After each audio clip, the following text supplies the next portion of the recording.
আসসালামু আলাইকুম বন্ধুরা, আশা করি আপনারা সবাই ভালো আছেন। আজকে আপনাদের মাঝে নতুন একটি ভিডিও নিয়ে আসলাম।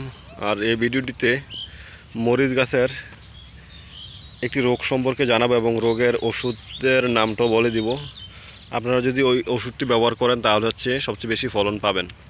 আপনারা যে এই মরিচ গাছগুলো দেখতেছেন, দেখেন এটি রোগাক্রান্ত। পাতাগুলো দেখেন একটু একটু বড়ে যাচ্ছে অথবা কুঁচকে যাচ্ছে আর কি।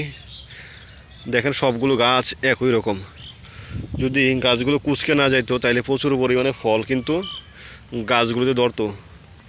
এই কুঁচকে যাওয়া পাতার জন্য আপনারা বাল্টিমেক এবং ইমিটাফ ওষুধটি ব্যবহার করতে পারেন। বাল্টিমেক ওষুধটি দাম 80 টাকা।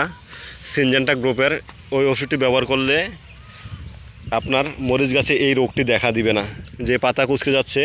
আর পাতা কুঁচকে গেলে কিন্তু যে পরিমাণ ফলন আশা করা যায় ওই পরিমাণ ফলন কিন্তু আমরা পাই না জমি থেকে।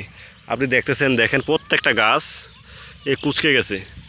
তো যদি আপনাদের জমিতে এই রোগটি দেখা দেয় তাহলে আপনি বাল্টিমেক এবং ইমিটাফ 15 দিন অন্তর অন্তর যদি স্প্রেটা করেন তাহলে আপনার জমিতে এই সমস্যাটা দেখা দিবে না। আর তার পাশাপাশি একটা পিজিআর ফ্লোরা ব্যবহার করবেন, প্রচুর ফুল আসবে।